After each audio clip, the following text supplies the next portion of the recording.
Welcome to the Niche Pursuits Podcast. Are you ready to discover some niche business ideas that actually work? Well, it's time for a motivational kick to jumpstart your next big idea. Here's your host, Spencer Haas. Hey everyone, welcome back to the Niche Pursuits Podcast. I'm your host, Spencer Haas from nbsp.com. And today I'm excited to bring you another guest interview. I actually have John Haver from authoritywebsiteincome.com back on the podcast. He was here back in 2013. So it's been a good 2.5-3 years since he was on, and a lot has changed in his business. Previously, when he was on, we talked a lot about building smaller niche websites or, even onto the authority scale side of websites. But he's done some interesting things. He's been purchasing a lot of websites. He's offered a lot of business services. And most interestingly, he's now dipped his toes into the Amazon FBA world. And he's taken websites that he's purchased that were affiliate websites and turned them into his own e-commerce websites, essentially to build and grow the traffic directly on his Amazon listing. And so it's a really unique technique that we dive into and share a lot of the details of. And then one additional thing that we talk about quite a bit is his new product that he's coming out with. He's created a software product for his first time, and he's just releasing it now. And it's called Listing Eagle. And if you go over to listingeagle.com/NP, you can see a special offer, special page just for Niche Pursuits listeners. Again, that is listingeagle.com/NP. And essentially what Listing Eagle is it monitors your Amazon listings, and it notifies you whenever there is a hijacker, somebody else that illegally or nefariously comes onto your listing and tries to sell your product and tries to price undercut you. So Listing Eagle monitors that and then sends you a text and email immediately so that you can jump on there and not lose any sales. And it's something that I've been using actually for the past few weeks, and I really like it. I've been getting a lot more hijackers on my listings, and this allows me to get on that real quick. Usually I just shoot them a quick sort of scary email, right? And they jump off the listing right away. So it saves me quite a bit in lost sales. And so I'm excited to have John Haver on the program. He has tons of awesome strategies, operations, and other things that he implements into his business that hopefully you can take away and find useful in your own business. Hey everyone, welcome back to the Niche Pursuits Podcast. I'm your host, Spencer Haas from nbsp.com. And today I've got a guest. I've actually got John Haver from authoritywebsiteincome.com. John, welcome to the Niche Pursuits Podcast. Yeah, thanks, Spencer. It's been a while since we've been on. We've been chatting, but happy to be back on your podcast here and talking to your audience. Yeah, absolutely. I'm excited to have you back on. You were on the podcast. I double checked. It was back in 2013, so about 3 years ago, if you can believe that. It's been quite a while. And back then, we talked a lot about building authority websites, using expired domains for links, and other strategies that you were implementing for building websites and building out your portfolio. So to kind of catch people up over the past 3 years, what have you been up to since then?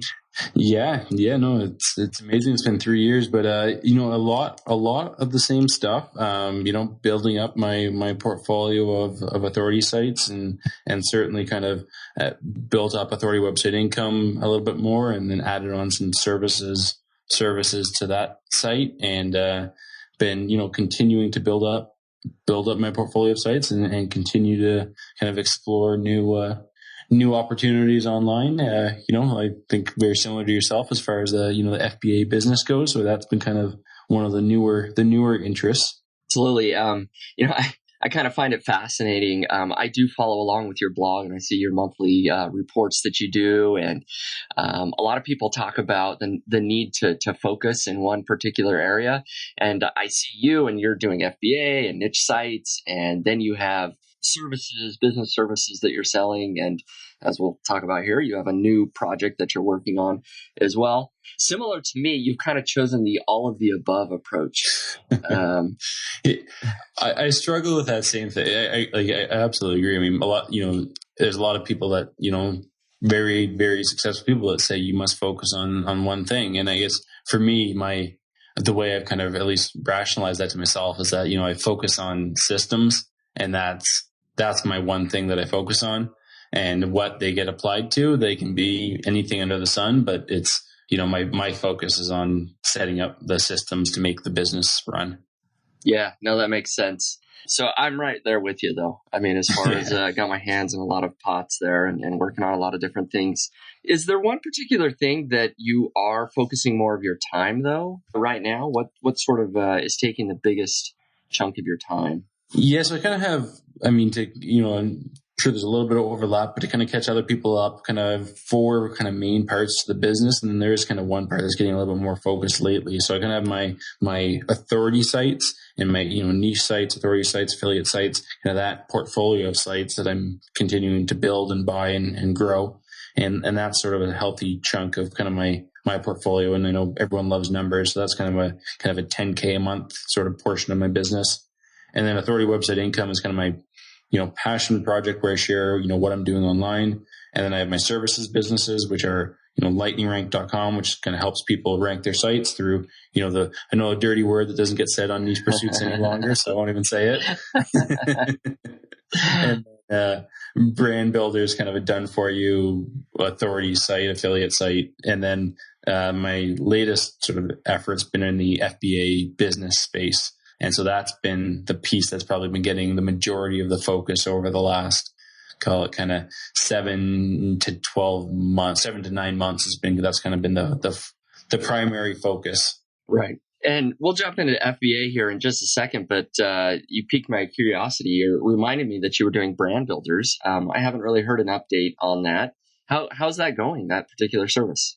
Yeah, it's really good. So I partnered with a guy that so it's at brandbuilders.io, and it's partnered with a guy who I bought a site off that actually turned into the site that built up the FBA business that we'll talk about. But that's actually been going really well. He's been he turns out just unbelievably high quality sites, and customers have been very happy with what he's been producing. No, that's awesome. Good service to be offering there. So let's go ahead and jump into FBA, because I know you've been, as you mentioned, been doing more and more of that lately. I got started maybe only a few months before you did, not very long. I've been doing it for a little over a year and a few months maybe. And I love it. It's a really great business. I've seen some good success, and I know you've seen a lot of success as well. And the interesting thing that you've been doing is kind of approaching it from the website builder approach. Rather than just using Amazon itself, you're combining sort of niche sites and driving traffic to your listings. So can you kind of share everyone with your primary strategy behind that and what you're doing exactly there? Yes, absolutely. So, I mean, the history on this is that, everyone's heard about FBA. It's been very, very, very popular for, the last couple of years, I'd say, maybe a year and a half. And, I was certainly looking, as I like to get into new things, looking on, how to get into it, but I didn't want to sort of jump into it until I thought I had kind of a, competitive advantage, whether that was, product sourcing or ability to drive sales. And then the one website that I had ended up purchasing from the guy that does Brand Builders, it had, I built it up and it started to do really well with Amazon. And the product that it was selling was a product that I thought I could easily source from China and private label with my own brand. And so my website that was recommending that product, I decided, this was back in September of this last year, decided that I was going to, jump into FBA and use that authority site in the space to drive the sales of my new brand. And so ultimately what I'm doing is kind of turning, those 8% commissions that we're getting when we send somebody to Amazon to buy into kind of a 40% commission on the product plus the 8% affiliate commission, and then use that to drive the sales up. Exactly. So to clarify, you basically purchased an affiliate website, right, that was recommending an Amazon product. And then you decided, well, instead of just make the affiliate commission, why don't I private label the product and start making the bigger margin, the profit margin on that? What kind of revenue was the site doing when you purchased it? and then maybe sort of share the success of, what are you doing now with that FBA product? Yeah, so I purchased it back in the summer, and I was only doing kind of $100 a month, and then built it up pretty quickly after that it was doing about kind of $1,500 to $2,000 a month. Mm-hmm. And it was, what was nice about it was highly concentrated on sort of a specific product. So I thought I could convert most of those sales to the branded product. And then now, the business is doing about 10K net. Affiliate site plus FBA is doing 10K a month net right now. That's huge. Yeah, no, that's some serious growth from $100 a month to 10K per month net. Yeah. Besides just selling the FBA product, besides just switching from being an affiliate to private labeling, what do you attribute most of the success there? Either growth in traffic, or what other strategies do you attribute? Yeah, so kind of simple math. It kind of 10x twice, right? Kind of went from $100 to $1,000, and from $1,000 to $10,000. Mm-hmm. And kind of in that first growth period, it was the site itself, improving the site through, there's tons of different ways to, improve a site. And I know you talk, great tutorials on a lot of this stuff, but I mean, for me, this the simple model, it comes down to, quality content plus quality backlinks, and you will build your site. And that's what the first few months of owning that site was all about, was getting more links to it, getting more content on it, and then seeing it grow in traffic. And then that second 10x was doing the flip from just an affiliate site to an affiliate site with an FBA brand attached to it. That's awesome. No, that's very cool. So if you were to estimate how much of your sales were coming directly from your site versus Amazon, what would be your estimate there? Yeah, so I mean, I can dive right into that with sort of with the way I split up the data every month in my dashboard, and it's right now it's about 24% is coming, our sales that were driven from my affiliate site. Okay, that's actually pretty decent, I would say, considering how huge the Amazon platform is. I mean, I would obviously expect that to be the huge driver of sales, just because there's so much traffic there. But to be able to kind of give yourself a 24% bump, if you will, is pretty big. And I guess it's probably even bigger than a 24% bump when you think about it, right? Because you are sending more sales to Amazon, which in turn pushes up your bestseller rank. So you're showing up higher on Amazon itself, probably. And that in turn generates more sales naturally on Amazon, right? Exactly. And it's almost like doing a giveaway that is equal to 25% of your total number of units sold. Right. But then getting paid for it. Yeah, exactly. No, it's awesome. I love the strategy. I haven't quite taken the exact same approach in that, you bought a site, but I have launched some products and I'm building a site right alongside it, right? And so I am sending a lot of traffic to my own listings as well. I think it's just a no-brainer to be able to send traffic to your own Amazon listings and give that bump in sales. It's a really, really great strategy for people to implement. Yes, especially for kind of those, probably most of your audience, and you're obviously yourself, highly skilled in building up these sites. So, if to jump into it and to have the skill set in your back pocket to then lever, you've got an edge on your competition by doing that. Yeah, absolutely. I mean, when you're private labeling a product, when it's not something unique, whatever you can do to kind of differentiate yourself from others. And this is one way that you can kind of get ahead of the crowd, probably because, I mean, I don't know the majority of Amazon FBA sellers, but probably most of them don't know how to really build a website and do SEO, right? And so if you have that ability to do that, that does put you ahead of the crowd just a little bit. Yeah, for sure. Now, you've mentioned publicly on your blog that you've been trying to sell your FBA business. And I know we chatted about it a little bit privately as well. It's been a little bit, so I'm not quite sure the final offer here, or if the deal went through, basically. Were you able to successfully sell that business? Yeah. So, my interest in selling it. So the short answer is I'm, like hours away from the final signatures. The lawyers have been dragging it a little bit, but yes, it's been, myself and the seller or the buyer are well aligned that the sale is going through, and it'll be, we're talking days here from final, final money in the bank. So yeah, it's exciting.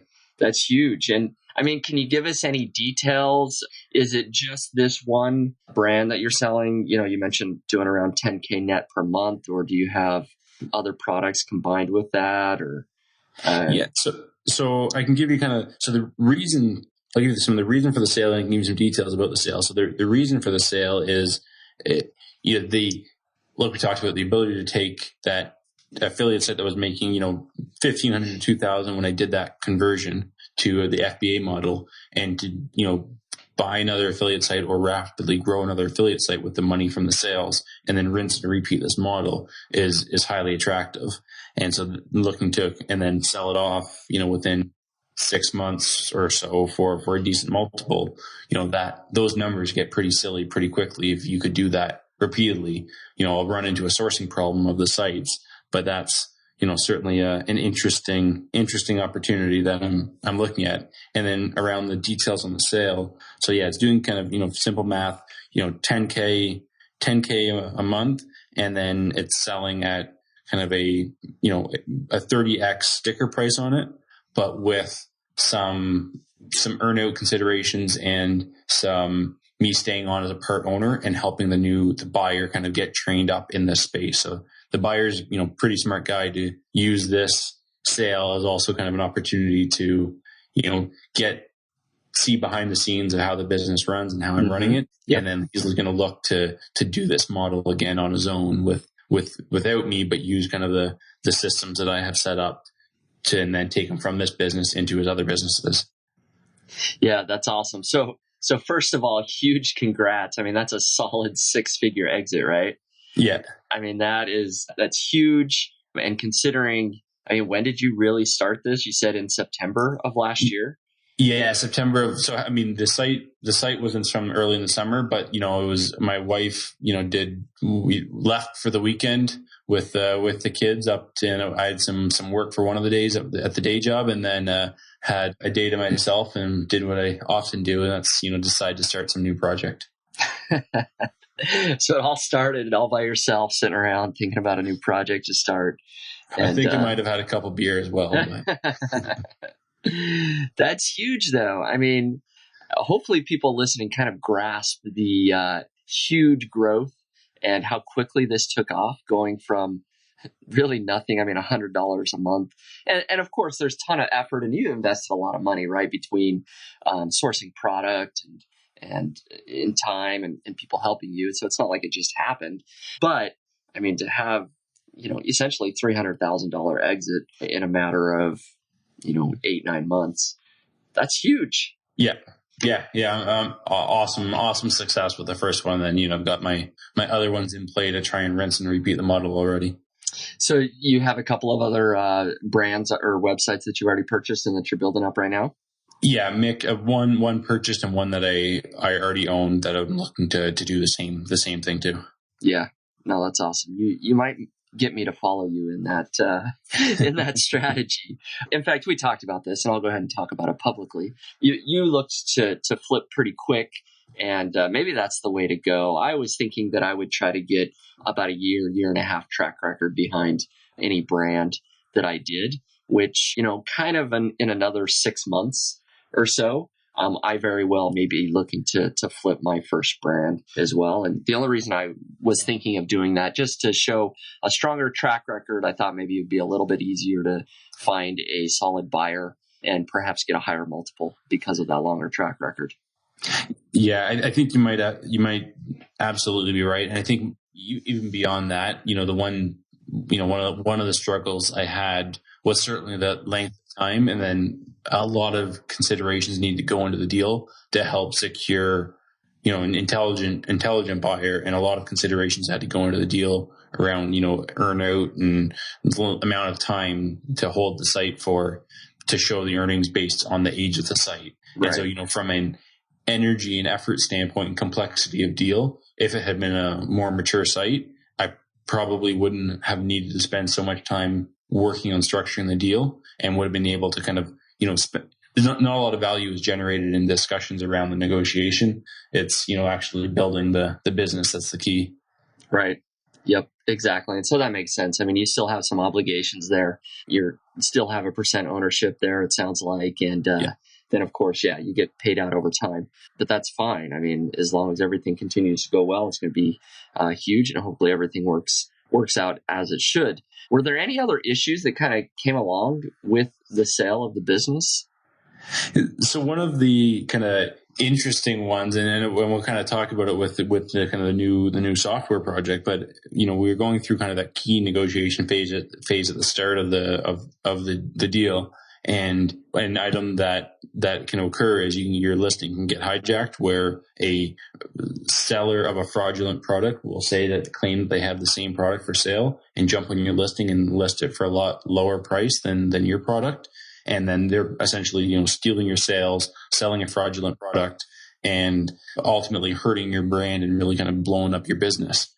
And so that was happening pretty frequently at a time when we were going through the negotiations. And it, resulted in my wife staying up to, all hours of the night and checking it, regularly throughout the night during this kind of key phase of the negotiation to identify when we had been hijacked and jump on the person to get them off. Yeah, I mean, it's kind of a scary thought. And obviously, when you're going through a business negotiation, to have your sort of core asset, have somebody hijack that or jump on that listing and sort of devalue a little bit the business, right? That's a pretty scary thing. And so the seller or the buyer noticed that, I assume, and had some questions surrounding that. So we flagged it to, I let him know what was happening and how it was being handled, and I helped educate him on the risk. But it absolutely, it's scary enough to make that size of an investment, and then to be concerned about a hijacking scenario it adds risk to the business that ultimately, whether they do it or not, it gets considered into the pricing. Yeah, absolutely. So maybe you can tell us a little bit more about a hijacking. Maybe people that haven't done Amazon FBA. What exactly is going on, and not so much just that another seller comes on there, but how does that even happen, right? Maybe you can give us an idea there. Yeah, sure. So when you list, probably a lot of your audience is used to sort of making a website, and it's kind of analogous to if you were to make a site, but then you actually don't own that website. Google owns it. So, we think we own the listings that we make if they're around our product, but in reality, those listings are owned by Amazon. And if somebody had a legitimate product that was purchased from you and they wanted to resell it, they are allowed to do that. It is a marketplace within Amazon. Right. Kind of the analogy that's used is if you had a bunch, bought a bunch of, DeWalt drills, and you wanted to sell them on Amazon, you should be able to go on there, say, I've got a bunch of these DeWalt drills, and as long as they're non-fraudulent products, that's allowed. That's how Amazon works. Right. But what happens is somebody will have a similar product to yours, at least from the photos. They'll kind of detect what you're selling based on your photos, and then they will claim to have the same product for sale, sell it for, for example, if I have a $30 product, they'll say we'll sell it for $15 plus $5 shipping, and then it takes 4 weeks to get there because it's typically being shipped from overseas, and the product will actually be an inferior product to the one that you're selling. Right. Yep. No, that makes sense. And for me, to be honest, I didn't have this problem for a while, for quite a while, actually, for several months. And so all this talk of hijacking, I was like, that's for other people. That doesn't happen to me. That they must be doing something wrong with their listings. Right. But in the last couple of months, my listings are getting hijacked all the time. I can't stand it. I don't know if you just have to hit a certain threshold of success or something, but for whatever reason, it's almost daily that somebody new is trying to jump on my listing. And I'll let you go into how do you take care of that problem? So, I mean, the joke that I use is, it's like two guys are walking across the river, get to their side, carrying their shoes across the river, and notice there's a bear on the other side. And the one guy starts putting on his shoes, and the other guy says, what the heck are you doing? You can't outrun a bear. And I don't have to outrun the bear, I just have to outrun you. That's right. So, from that standpoint, the way to defend yourself against hijackers is to not be a soft target. And so setting yourself up in the first place to have a bit of a defense around your listing. And then also, as soon as the hijacker jumps on your listing, coming after them quickly and aggressively is the most reliable way of getting them off your listing. And so how do you do those two things? Sure. So the first one, setting up your site with your listing with brand registry. So having a website that goes with your brand that shows pictures of your product, and that's really the key to locking in your ability to control that listing and not let somebody really mess up your listing. Right, and that's a process through Amazon. You just have to get approved for the brand registry. Yeah. Right. Yeah, exactly.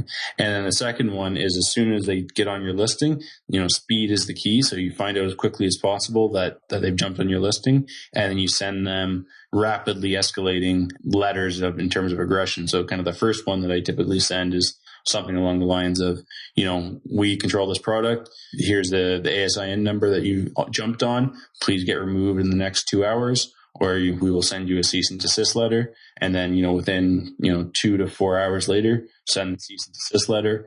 And we've had kind of at this point about 15 hijackings. And, when we've been able to follow that strategy, we've had a, 100% success rate in 24 hours of getting rid of them. Yeah, absolutely. And, that works really well, actually. I do the same thing. It's essentially you just contact them. It's basically email, right? You just sort of write them a message and, sort of use the similar language that you just mentioned there and just let them know, hey, get off our listing. We're going to keep hounding you until you do. And every time I've done that, it's been, I don't know how quickly, but certainly within 24 hours every time the people have gotten off the listing. Yeah. Yeah. And I think they know what they're doing is wrong, and what they're trying to do is just find people who aren't fighting it or don't seem very sort of strong in terms of the way that they're fighting it. And then so they can just sit on that listing. And, if you contact them 3 days later, they kind of know that this person may not be that serious about fighting hijackers. So they could choose to sit on that listing. Right. Absolutely. This actually transitions into sort of the new project that you've been working on because it deals directly with this issue of hijacking. So why don't you let everybody know what's the new project that you've been working on and how does it address this issue? Yeah, the new project is it's called Listing Eagle, listingeagle.com. And it was born out of that frustrating time where, my wife was checking these listings, multiple times in the night, fighting it. And it's just like, there has to be a better way to do this. Wouldn't it be great if we could just get, as soon as somebody hijacks our listing, we just get a text to let us know that someone else is on that listing. And then we can go in and fight them with the process that we talked about here. And so really at the core of it, Listing Eagle is a security monitoring system for your Amazon FBA listing that lets you know as soon as a hijacker is jumping on your listing, and then helps people through the process of getting them off the listing. So, whether you've been hijacked or haven't been hijacked, it helps with, at least peace of mind, knowing that if you do get hijacked, you're going to get notified, and then you're going to know how to deal with it. Exactly. And I've been lucky enough to be a beta user. I've been using it now for a couple of weeks or so, and it works really well. I mean, I get the text messages as soon as somebody has jumped on the listing, so I know immediately that I should be checking that listing out and contacting them to get them off the listing. It works really, really well. What's cool is that there's a lot of sellers out there. I mean, I've only got a few products, right? And so generally speaking, I can monitor those. I usually do log in every day, but getting a text message is so much faster and easier. But especially for people that have dozens of listings, perhaps, it's a lot of work to go in and actually start looking at each of your listings. And is there a hijacker on this listing or not? And, sort of speed is the key with this business, and Listing Eagle makes that much, much easier to have that speed. So anything else you want to tell us about the business itself and kind of what it does and maybe where it's going? Yeah. So we're continuing to, first kind of serious software product that I've been associated with. And we're continuing to try and make it, as strong a product as possible, and got some people that have added a lot of value, like, Scott Voker from The Amazing Seller and yourself have been, invaluable in terms of feedback. And so, we're continuing to make it quite a bit better and trying to add in additional features. Certainly for your audience, anyone that's kind of familiar or in the FBA business, we'd be happy to offer them a discount if they wanted to go to listingeagle.com/NP for niche pursuits. That would be awesome. Yeah. People can check it out. They can get in. And this is officially before it launches, right? I mean, I think you've got a few users, but haven't officially launched yet. Yeah, exactly. So we will be launching officially on the, I think by the time that this goes live. So basically on the 18th of May, it will be up and running and live. Okay. Very good. Yeah. So people can go to listingeagle.com/NP. And that will be a special page just for Niche Pursuits listeners there. You can check out Listing Eagle. Like I said, I mean, it's a no-brainer as far as ease of use. I mean, you plug in your listings and then you're set, right? As far as the software is concerned, you don't really have to do anything else. You just start automatically getting those notifications. And so it's a great idea. I do want to talk a little bit about kind of how you built this software product up. I mean, you're not a software developer yourself, as far as I know. And so how did you go about finding a developer to do this project for you? Yeah, sure. So definitely not a developer, kind of mechanical engineer by schooling. So, I might be able to do a little bit of programming on a CNC machine, but that's about it. Yeah.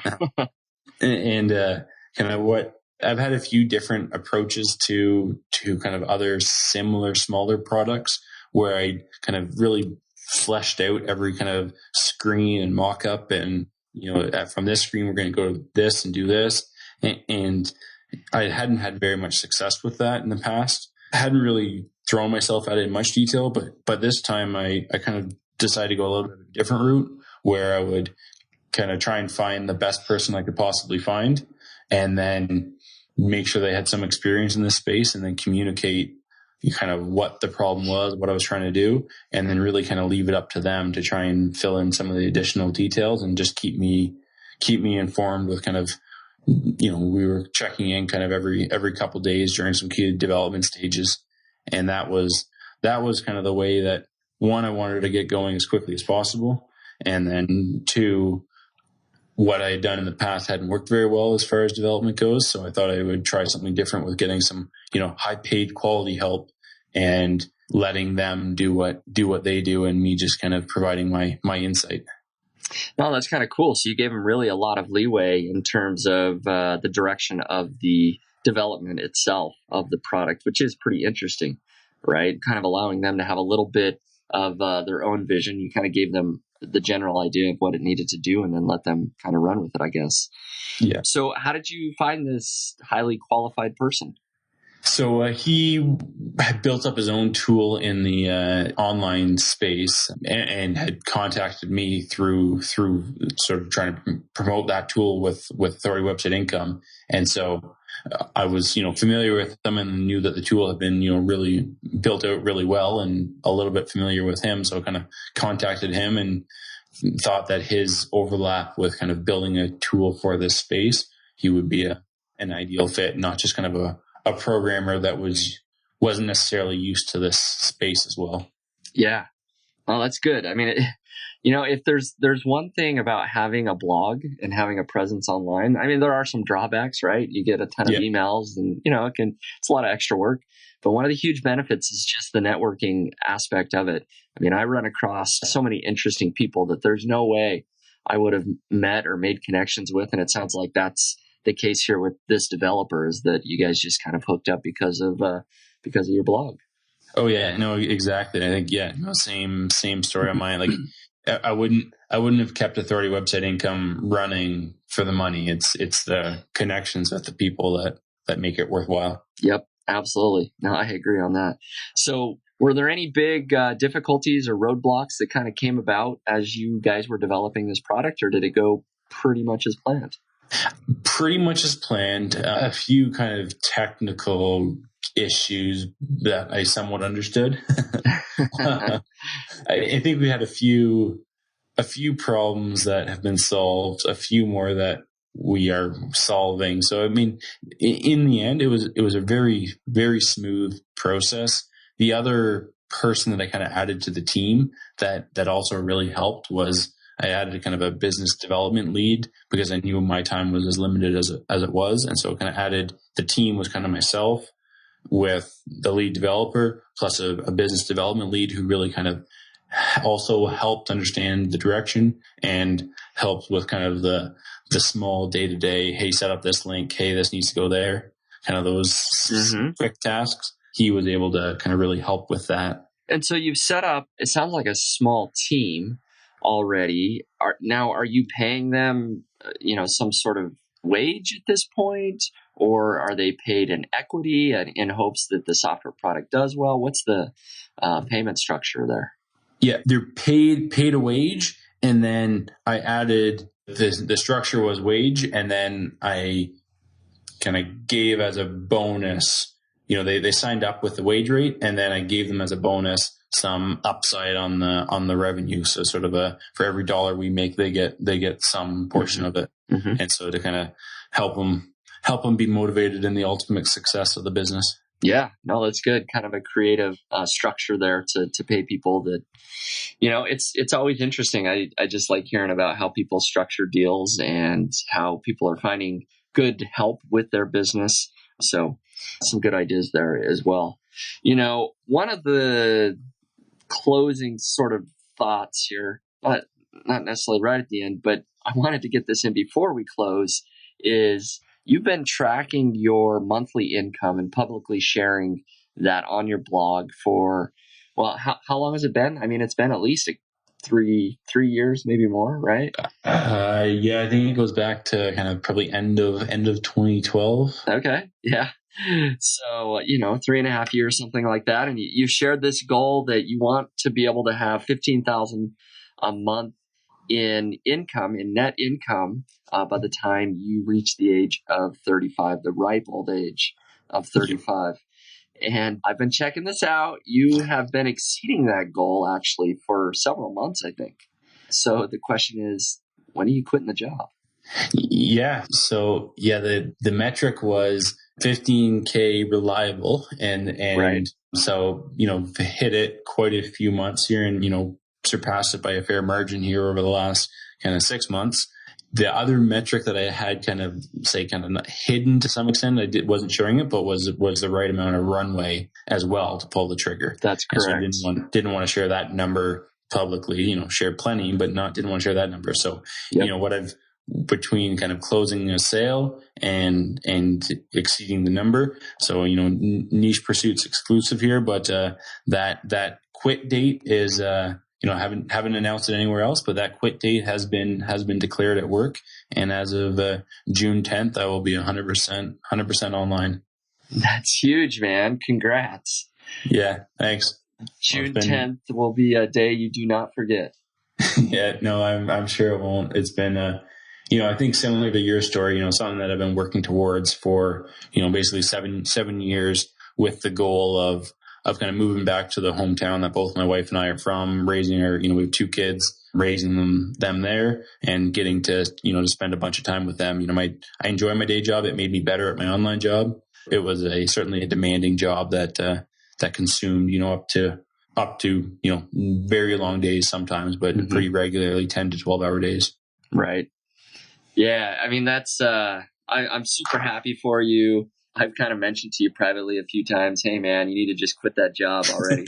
So, I mean, I see all these things you're doing, and now, yeah, I think the final nail in the coffin, of course, was selling the FBA business, right? That just probably puts you over your money in the bank goal or whatever, and gives you enough confidence, especially seeing the monthly income just kind of keep increasing over the past several months to give you the confidence to quit the job. So I think it's an excellent decision. I wholeheartedly support you in that, and we'll be excited to sort of have you join me and many others working full-time online now.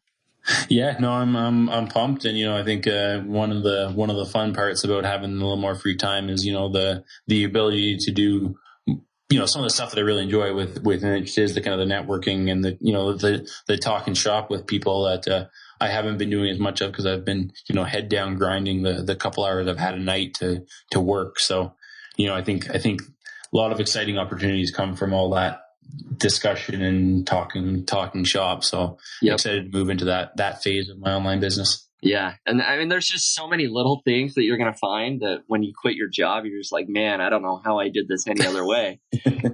Just from, I don't know, there's so many little examples. Just if you're working from home, just being able to kind of roll out of bed and, you're at your office already. That can be good and bad sometimes. But for example, right now, what time is it where you're at right now? 9 p.m. Yeah, 9 p.m. So we're recording this podcast 9 p.m.